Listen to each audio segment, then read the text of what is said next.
Deram-me um caniço semelhante a uma vara de medir, e me disseram: vá e meça o templo de Deus e o altar, e conte os adoradores que lá estiverem. Exclua, porém, o pátio exterior, não meça, pois ele foi dado aos gentios. Eles pisarão a cidade santa durante 42 meses.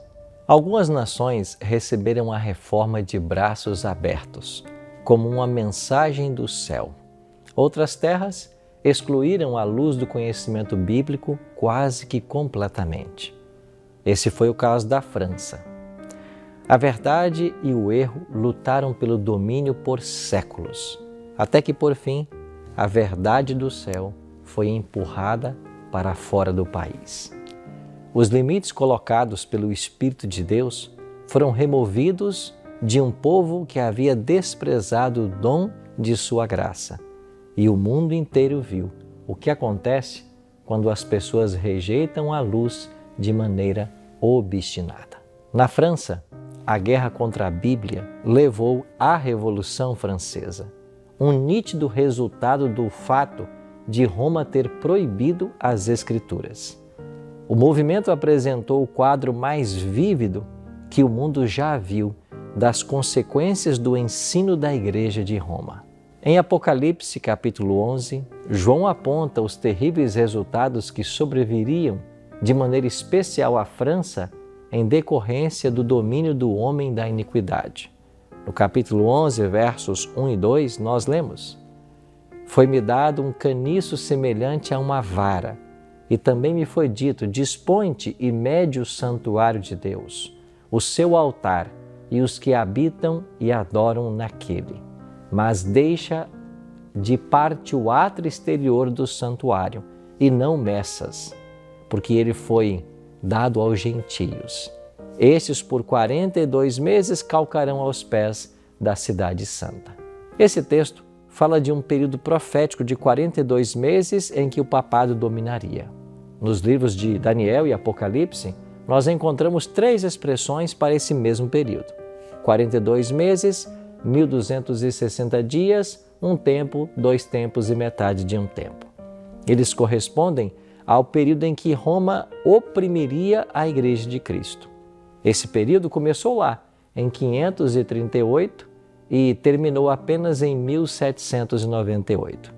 Na ocasião, o exército francês prendeu o Papa e este morreu no exílio. Era então o Papa Pio VI.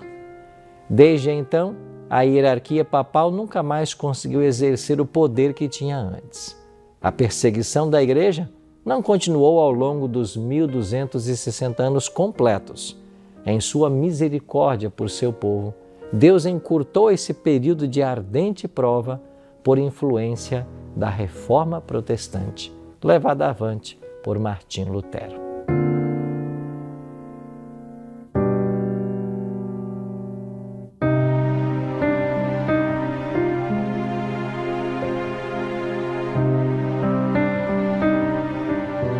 As 2 testemunhas de Apocalipse, capítulo 11, verso 3, elas representam as Escrituras do Antigo e do Novo Testamentos.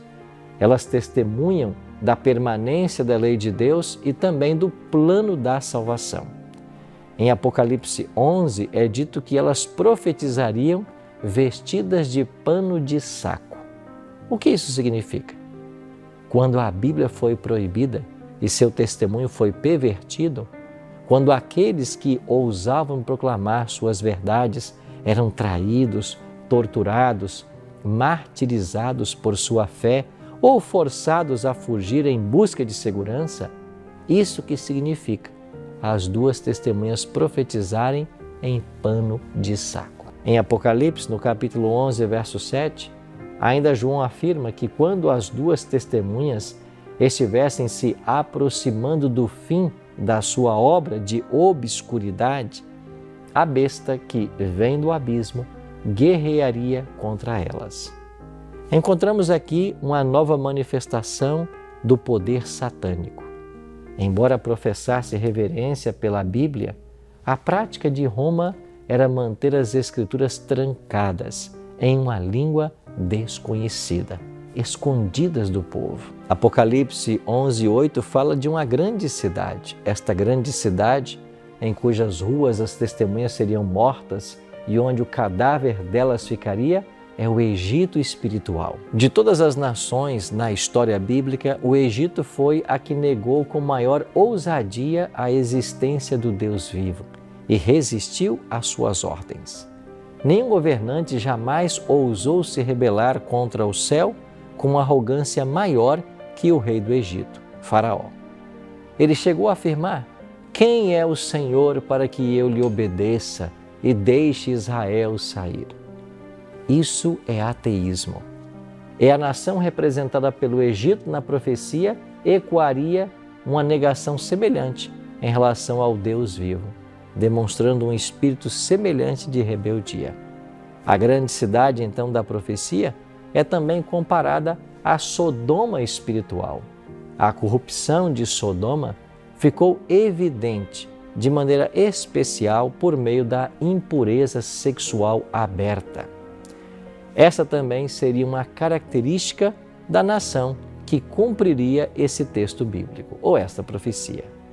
Assim, de acordo com o profeta, pouco antes de 1798, algum poder de caráter satânico surgiria para guerrear contra a Bíblia.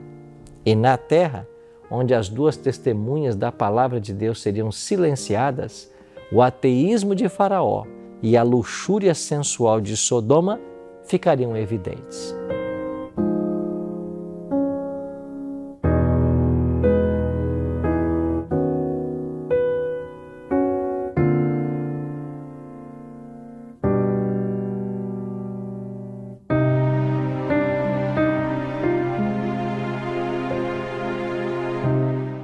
Como essa profecia se cumpriu? Essa profecia se cumpriu de maneira notável na história da França durante a Revolução de 1793. A França se destaca na história do mundo como o único estado no qual, por decreto de uma Assembleia Legislativa, foi declarado que Deus não existe. Toda a população da capital e a maioria dos outros lugares, tanto mulheres quanto homens, dançaram e cantaram de alegria em aceitação desse anúncio. A França também demonstrou a característica que distinguiu Sodoma. O historiador apresenta, em conjunto, o ateísmo e a sensualidade libertina do país.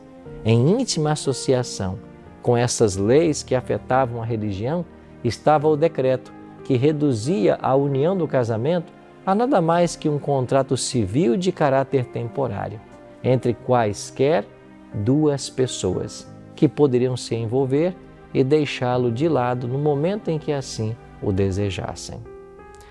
Em Apocalipse, capítulo 11, verso 8, aparece a expressão onde também o seu Senhor foi crucificado. Isso se cumpriu também na história da França. Em nenhum outro país a verdade enfrentou oposição mais cruel. Por meio da perseguição realizada contra aqueles que se posicionaram em prol do Evangelho, a França crucificou a Cristo na pessoa de seus discípulos. Século após século, o sangue dos santos foi derramado. Enquanto os valdenses entregavam a vida nas montanhas do Piemont pelo testemunho de Jesus Cristo, os albigenses na França davam também um testemunho semelhante. Os discípulos da Reforma, eles foram condenados à morte, com terríveis torturas. Reis e nobres, mulheres de berço de ouro e delicadas donzelas, deleitavam seus olhos com a agonia moribunda dos mártires de Jesus. Os corajosos huguenotes derramaram o sangue em muitos confrontos difíceis. Protestantes eram caçados como se fossem animais selvagens. Alguns descendentes dos antigos cristãos que permaneceram na França do século XVIII, escondido nas montanhas do sul, ainda exaltavam a fé de seus pais. Esses foram arrastados a uma vida inteira de escravidão nas galés. Os mais refinados e inteligentes dos franceses foram acorrentados em tortura terrível em meio a ladrões e assassinos. Outros eram executados a sangue frio enquanto se ajoelhavam em oração. Seu país, desolado pela espada, pelo machado e pela fogueira, converteu-se em um vasto e sombrio deserto. Mas o pior de todos os crimes ainda estava por vir. O mais atroz dentre os terríveis atos desses horrendos séculos foi o massacre de São Bartolomeu. O rei da França, incitado por sacerdotes e oficiais da igreja, concedeu permissão para o ato. Um sino tocando no meio da noite foi o sinal para o extermínio. Milhares de protestantes, dormindo dentro de seus lares, confiando na honra de seu rei, foram agora arrastados para fora de casa e assassinados. O massacre prosseguiu por 7 dias em Paris. Por ordem do rei, estendeu-se a todas as cidades nas quais havia protestantes. Nobres e camponeses, velhos e jovens, mães e filhos, foram juntos esquartejados. Por toda a França, 70.000 dos melhores cidadãos da nação morreram. E quando essa terrível notícia do massacre de São Bartolomeu chegou à cidade de Roma, o regozijo entre o clero não conhecia limites. O cardeal de Lorraine recompensou o mensageiro com 1.000 moedas de ouro. Sinos tocaram em todos os campanários, fogueiras transformaram a noite em dia, e o Papa Gregório XIII, acompanhado por cardeais e outras autoridades da igreja, seguiram uma longa procissão até a igreja de São Luís, onde o cardeal de Lorraine cantou o Te Deum.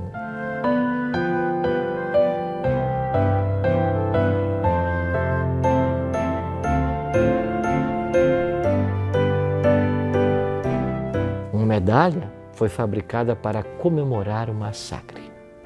Um padre francês se referiu a esse evento como o dia de tamanha felicidade e júbilo, no qual o Santíssimo Papa recebeu a notícia e se dirigiu solenemente para render graças a Deus e a São Luís. O mesmo Espírito que conduziu o massacre de São Bartolomeu também dirigiu as cenas da Revolução Francesa.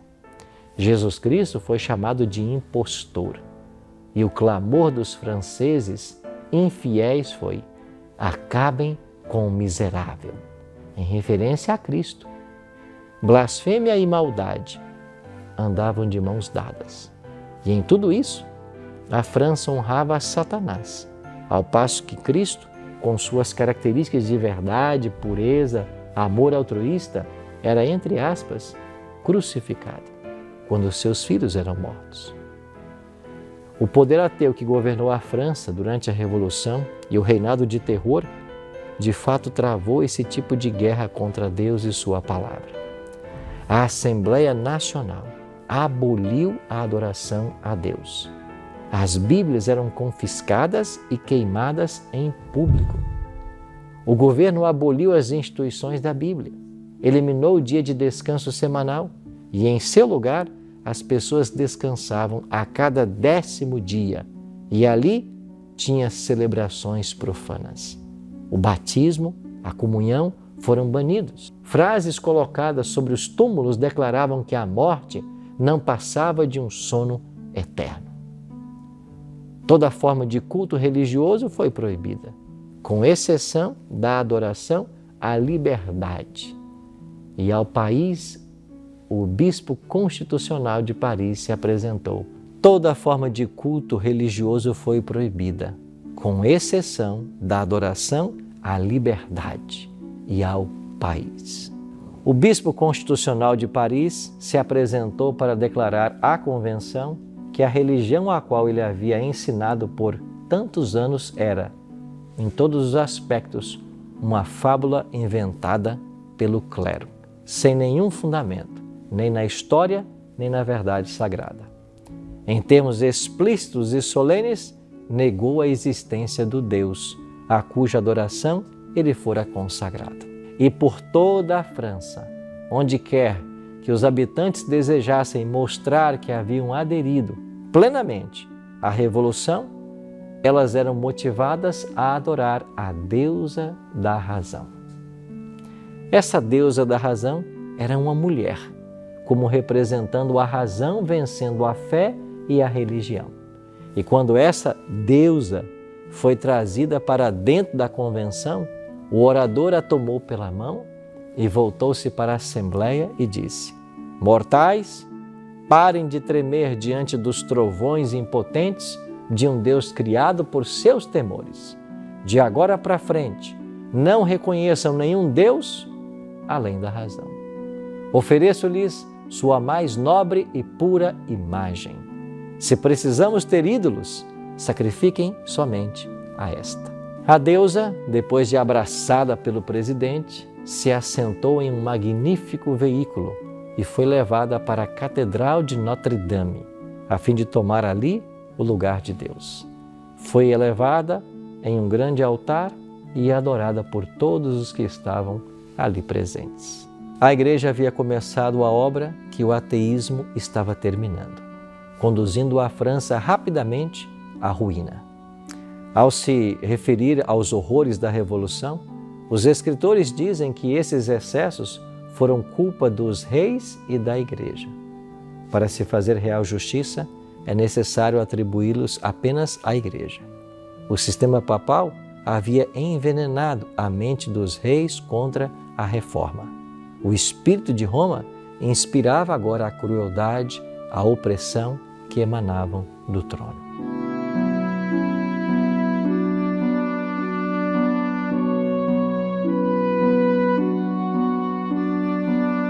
O erro fatal que provocou tamanha miséria na França foi a ignorância de uma grande verdade.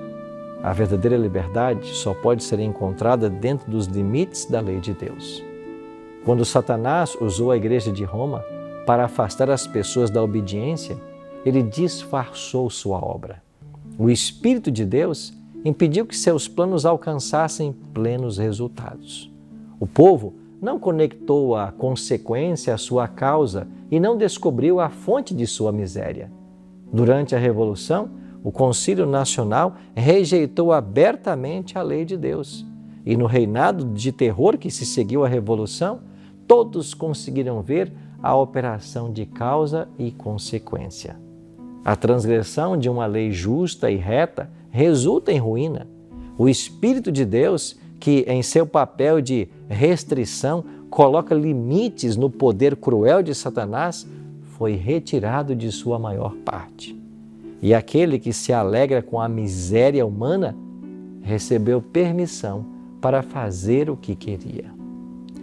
Os que haviam escolhido a rebelião foram deixados agora para colher seus frutos.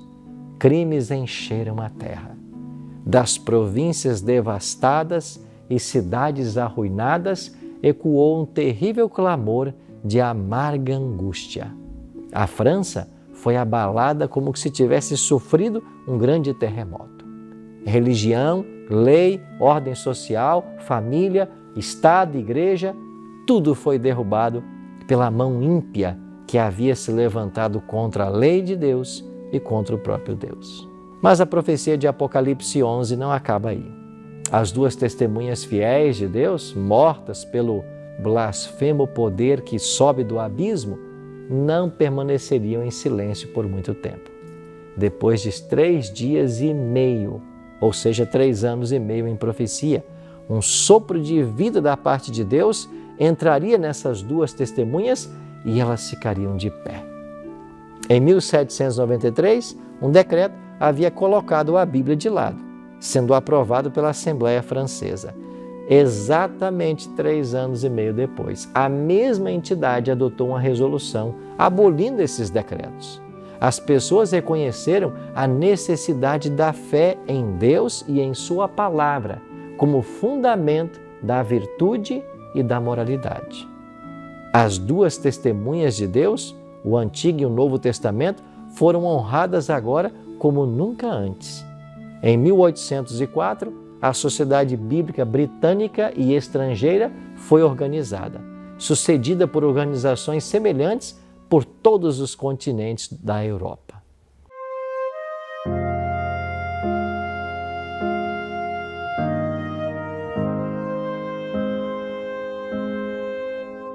Em 1816, foi fundada a Sociedade Bíblica Norte-Americana e, desde então, a Bíblia foi traduzida para centenas de línguas e dialetos.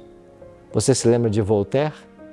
O infiel Voltaire disse certa vez: "Eu estou cansado de ouvir as pessoas repetirem de 12 homens que estabeleceram a religião cristã. Provarei que um homem será suficiente para derrubá-la." Milhões se uniram à guerra contra a Bíblia. No entanto, ela está longe da destruição. Onde haviam 100 cópias nos dias de Voltaire, hoje há 100.000 exemplares do livro de Deus. Nas palavras de um dos primeiros reformadores, a Bíblia é uma bigorna que já desgastou muitos martelos. Tudo aquilo que se constrói sobre a autoridade humana será derrubado. Mas as coisas fundamentadas sobre a rocha da palavra de Deus permanecerão para sempre.